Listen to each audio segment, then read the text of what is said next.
Hello, welcome back. My name is David. Today we are going to do the first kind of real garden tour of my whole yard. So we're just going to go around the whole yard, talk about everything that we have, and just show you guys what's going on here at my home. I will say a warning that this is for sure not a complete garden by any means. There's a lot that we still need to do, and there's a lot of stuff that we are going to change, but I'll be covering that as we go along. So right here is the first one. Actually, this crocus plant came from Florida on one of our family trips, and we've had it for a few years now. And then this year we just decided to throw some marigolds and then a couple ivy plants into the pot with it. And it is just kind of sitting here on the corner of our patio, just kind of a little fun accent in this little blue pot that matches our other blue pots, like this one, the smaller one right here. We just have a few Secretia plants or purple heart plants in here. Spiders really like it. There's like spider webs all over it. Then right over here is our first coleus. We hadn't grown coleus before this year, but this is our first one. And it is just, I mean, if you look at the size of the leaves to my hands, like it's really just taking off. Flowering like crazy right now. And the hummingbird and the bees just love it. It apparently really likes this spot. And then back here we have we had a dahlia plant. It's not doing too hot. It's looking better nowadays. It used to have yellow little dahlias on it, but I just don't think it gets enough sun in the spot. But it's just there for now. I'm not gonna try something else new. It's already too late in the season. And then back here along the house, you might have seen in one of my Instagram posts, but we used to get my mom daylily plants for Mother's Day every year. So this is kind of the main landing spot for a lot of them. And we're not really vibing with them anymore because they, as you can see, just look so messy most of the time, especially after they flower. They're kind of just drooping over. And then over here next to the daylilies here, and this is what I meant. After it's done flowering, there's just these weird little things that pop up. Not pop up, this is where the flowers were, but they just look kind of dumb. So we might be switching this in the future. And then this was our herb garden for the summer, but the only thing that remains is this massive basil plant that we desperately need to prune. We used to have a dill plant and then a cilantro plant, but we just kind of got rid of it and just left the basil here by itself. And then there's one just random alyssum plant down there that hasn't flowered or anything just because it's not in the best spot for it, but that's just hanging out there, I guess.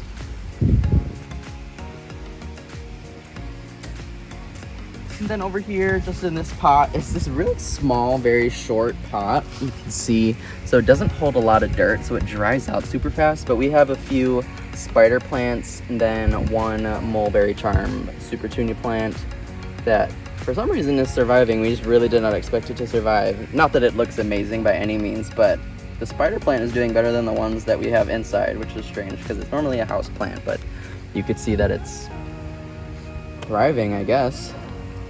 And then over here, we have our main pots. This is actually the third round of centerpieces for these. So I actually just cut back all of the petunias that are in them because they're just getting super leggy, and they're already getting leggy again, as you can see. But they're just growing super fast, and they seem to be really happy, so that's nice that they're flowering again and putting on new growth. But like I was saying, this is the third centerpiece. We had a few other options that we just weren't vibing with. One of them was begonias and then another type of tall grass that just was not happy. So we moved everything, we kept it all. It's just other parts of the house now in the ground. So we will cover those when we get to them. But these are our main pots for the year, and not super disappointed with them. They kind of look nice. Then moving down, we used to have a couple salvia plants flanking the little stairway here, but then we bought these nepeta or catmint plants that are now here this year. And this is now their second bloom. I cut them back once already after their first bloom, and they're now growing back, putting out a bunch of new growth and flowering again. So that's nice to see. And then down here, you might have seen the video where I planted up these heucheras and then the pink dianthus that are in kind of a drift all the way down. And then after that video, we went and got a few white dianthus.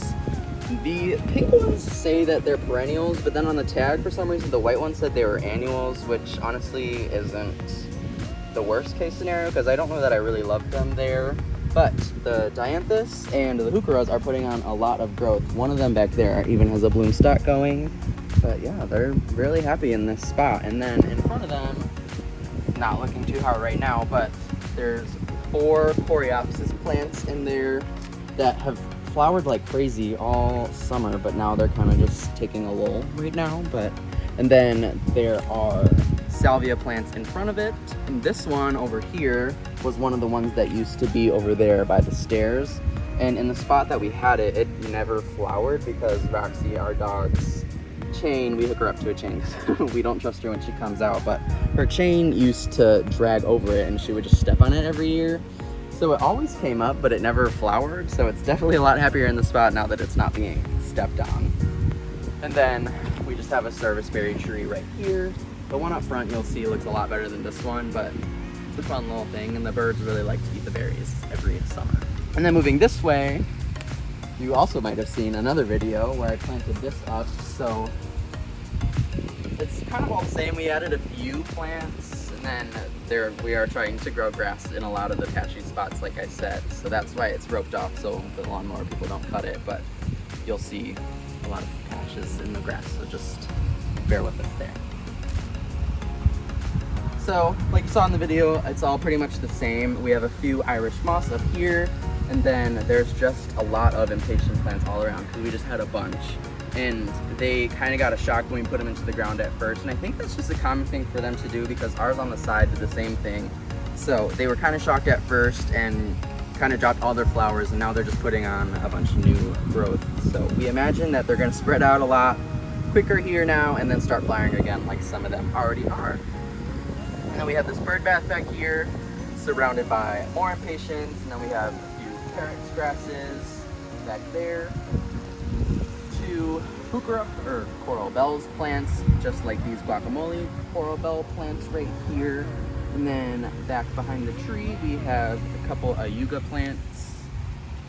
And then this spiderwort we had out front, and we just recently moved it back here to give the space kind of a little bit more height. And this has already flowered a bunch this summer as well, so it is looking kind of tired. We just cut a lot of the dead stuff back, so next year it'll come up and be a lot happier in this spot, I'm pretty sure. Then moving this way, we have a couple ferns back here that look very small right now, but they're gonna blow up in the next few years because their tag said that they're gonna get massive and pretty much fill in like this whole space right here. So it does look kind of empty right now, but a lot of this stuff is gonna get bigger in the coming years. And then I talked about in the video that we were putting these watermelon plants right here, and they were like probably this tall and this wide when I planted them, and for some reason they're just growing like crazy. You can see the vines going. I don't expect to get any watermelons, but I definitely didn't even expect them to survive this long, so it's cool to see. They don't get nearly enough sun in this spot, but it's fun that they're doing something, not just dying. And then we have this bench right here that is backed by a couple hosta plants that are starting to flower. We have the other third hosta just right down there next to this astilbe plant that is looking a lot happier these days than it did when we first bought it. And then in the video we had these stepping stones that we've had my whole life, I think. They used to be like this green color, you can see because the spray paint is starting to chip off, but it used to be like this dark bluish green color. Then I spray painted them this nice little shiny gold to kind of mirror the bird bath color. Just tie the area together a little bit more. And then back here, this is a fuchsia plant that we got for like $1 because it was pretty much all dead when we bought it, but it is now starting to flower, which is really exciting that it's not absolutely hating the spot it's in. So it's only an annual, so it's only here for the year, and we'll probably do something else next year, but it's cool that we were able to bring something back to life. We're doing something right. And then right in front of that, there are a few lily turf plants. They're kind of similar to salvia, and they're considered a ground cover, but they're more of a shade plant, so we just threw them in there, kind of get a little drift there. And then back this way, one of the plants that I really didn't think would survive, I'm very positive, and I have a lot of positive insight, but we have these caladiums back here, and I just did not think they would survive, especially because this maple tree right here had a lot of thick roots just right on the surface.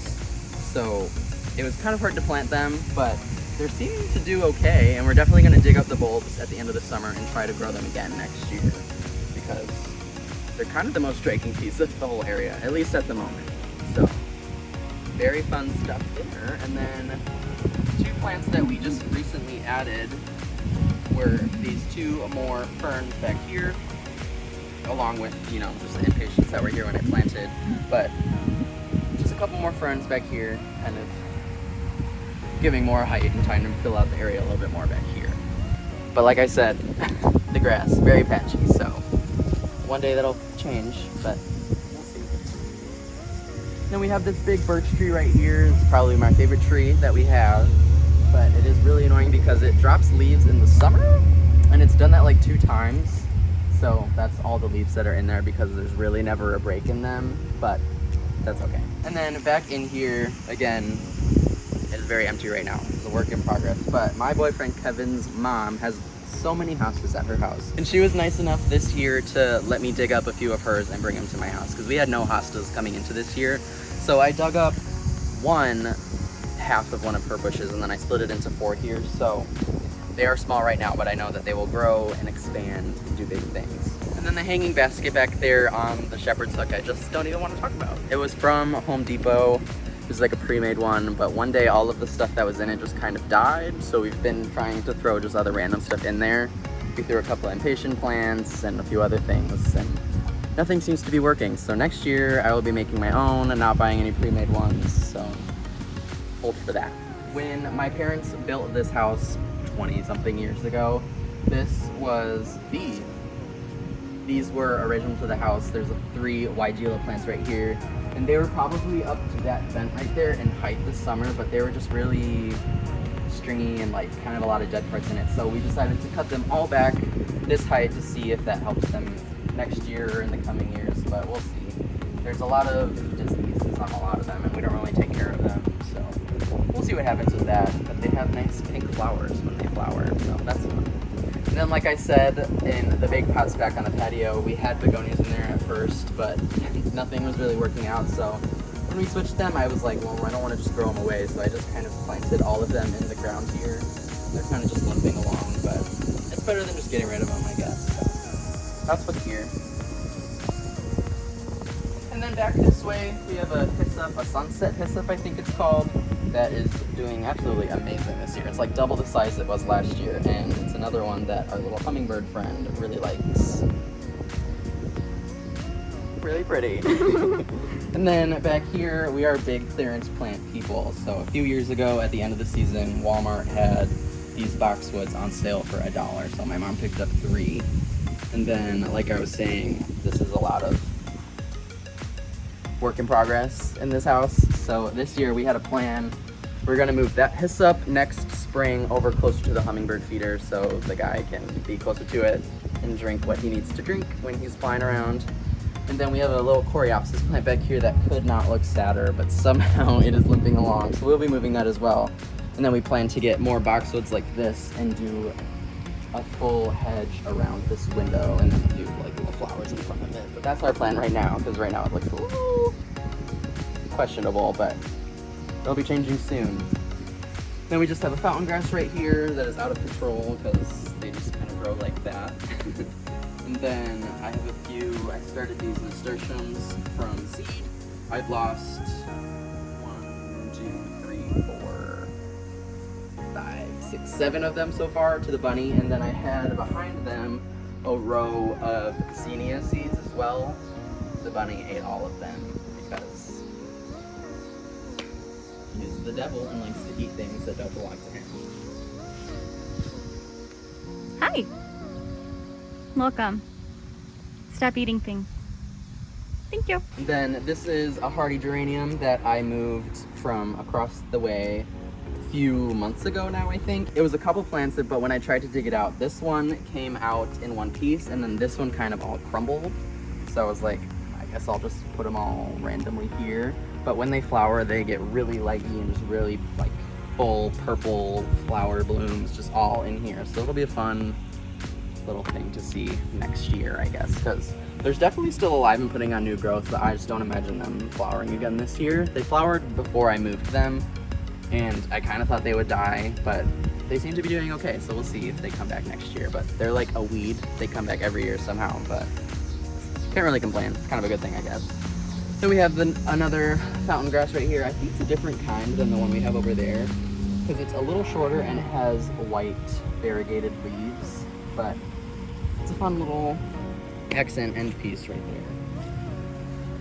And then another evergreen, because we have a lot of these around the house. And then right here we have a little hydrangea plant that never likes to be there. I think we have to move it and do something else, because we have another one right there that is always much happier and flowers. And then this one every year comes up and just stays that size and never flowers. So you gotta get rid of it or do something else. And then, like I said, this is our other hydrangea that just flowers like crazy. I think we have an iron problem. Originally I thought this was just new growth, but I think it is an iron problem. You can see with the white leaves and the dark green variegation on it. So try to get some iron tone or something to put around it just so it doesn't look so sad. But it has flowered like crazy, and I've cut off a lot of the dead blooms already to try and dry them, which I have a problem with. I cannot figure out the best solution to dry hydrangea blooms. And then right here is a really difficult spot along the garage. We had these 3 boxwoods right here, and then we've always had these empty spaces, and then an empty space up there as well. I've tried 4 rounds, I think, of seeds this year, and all of them did not survive and not make it, or even come up out of the ground. So then we just went to Home Depot and bought these trellises, and then planted some mandavillas on them that are gonna grow up, or at least try to grow up for the remainder of the season. They're just annuals, so we'll see what they do. But I think it looks really nice with the little trellises, and then you could see them from the street, and it doesn't look so plain in this area. And then we got this Malva Zebrina plant that we had to cut back after we bought it because it dropped all of its leaves immediately, and the bunny really likes to eat this one. But it is pushing new growth in there, so we'll see next year when it comes back. We just hope it limps along until then. Then right here is a couple of the many knockout roses that we have flowering again. This is probably like the 3rd round of blooms this summer, but there's a few here, and then the red is all the new growth that is coming, so hopefully new flowers. And then, like I was saying, back in the back, next to the staircase, this is another one of the salvias that was there. But we moved it up here this summer, and this is now its 2nd time blooming, so that is exciting stuff. And then in the pots, this was one of the first centerpieces that we tried. It's just a type of Dracaena or something. I don't know how to say the word, but I figured to start throwing it away, I was just gonna put it there. And then we have a more traditional rose bush right here that has put on a bunch of these massive little peach colored roses. And then in this little window basket we have right here, just a few Super Bells plants. I know this one's called Over Easy, and I don't remember the name of the purple ones, but they're very happy in this spot. Next year we decided we're probably gonna do just one color, because initially it was all purple taking over the whole thing, and now from afar it looks like it's kind of the whites just taking over, which is okay. It still looks happy, but I think next year we're just gonna do all one solid color. And then you could see here a lot of just the emptiness, so there's a lot of stuff that we need to add in here. A few of the clearance plants we bought we haven't planted yet, like we got a couple lavender plants that we're gonna put in here, but this daylily plant here was not doing too hot, so we already cut that back for the year. And then there's another knockout back here. This all in here, I tried seeds as well this year, but again, the bunny likes to eat anything and everything that he sees. And then we have a flowering crab tree right here. It's kind of like the front big piece of the yard. And a couple more daylily plants back in there, and then another one of those Dracaena back there. Then we have 2 coreopsis plants that, again, were flowering like crazy and not anymore. Then we have a few Terrenia plants right back here behind this one bee balm plant. This whole area is another one that we're gonna completely be redoing. So we'll probably leave the bee balm, then the Terrenias are annuals, and then we might end up moving the coreopsis to a sunnier spot, just so they're a little bit happier. But that is this little front area next to this evergreen bush that my sister sat on when she was a kid, so now it's just limping along. But it's definitely getting healthier and catching up, so it's a joy to see. Joy to see. Back in here we have a few more daylily plants because we have daylilies everywhere, same as knockouts. And then we have a few zinnia annuals right here, and then you might have saw in another video I planted this creeping thyme this year that is going to grow over this rock, and it flowers little pink guys like that. And then we had a mini rose bush, but again, the bunny eats it. I promise we use repellent. Bonite repels all, but he just really does not care. I don't know if I'm not using it enough or what, but We just planted this daisy plant right here because my mom thought that we didn't like daisies, but then I was like, I actually really want a daisy plant. So she went out and just bought one, and we just planted it right here. Just those white daisies. They were covered in daisies, but they dropped their blooms pretty quick. So we just deadheaded it a little bit in hopes that it's gonna push more blooms. Then this is another white dianthus, same as the one from the back, but we just didn't have space for it back there, so I figured I'll just put it up here. Again, this is all random and a work in progress. Then there's another just a little alyssum plant right there. Then this is another serviceberry tree. Like I said, the one in the back is a lot more stringy than this. This is the more happy one, I think, because it just gets more sun and airflow in the front. So the two trees up here are a really fun accent to the front yard. And then, like I said, my boyfriend Kevin, his mom let us take hostas, and these are the other two kinds. They're smaller leaf hosta with the dark green and then the light green on the edges. And they were small when I brought them, but they are now pushing new growth, and they will be full like this big like hers next year in the coming years. And like on the other side of the house, we had 3 more. This is a different kind of weigela, but I think it is still a weigela. And we cut these back as well. They were super tall, probably taller than this window right here. And we just chopped them all back this year in hopes of giving them a new life. And then a big just patch of impatiens back here that kind of is just like a really fun little pop of color on the side of the house in this pretty much fully shaded spot. And then the first video that was on my channel ever, the first video I filmed for real and rooted, was me planting this little patch of coleus here from a couple 4-pets that I got at Walmart of just random colored coleus. And they are doing amazing. I'm really pleased with the growth that they've put on. They're like quadruple in size, all of them, except this one and that one back there, because for whatever reason, that's the one that the bunny really likes to eat. You can tell that it's a common theme here. The bunnies eat it all. They eat everything. Above them is just this apple tree that we got. Another one that was on clearance. I think it was like $10 when we bought it, but there's something funky going on with the leaves. So I think it has some sort of disease. So we'll have to treat that in the winter once the leaves drop. But for now, I think it's a fun little tree for our backyard. And it actually has 4 little apples growing. We never grow apples on it. They just never produce fruit, but for whatever reason this year, we've got some coming. The other ones look pretty bad, but that one looks really healthy, so we might get an apple this year. So thank you guys for watching. That was my first garden tour. I know it was probably a little rough, and a lot of things don't look nice. Believe me, I know. It is a work in progress. We're just trying to do with bunnies and, you know, whatever else. So thank you guys for watching, and I will see you all next time. Goodbye.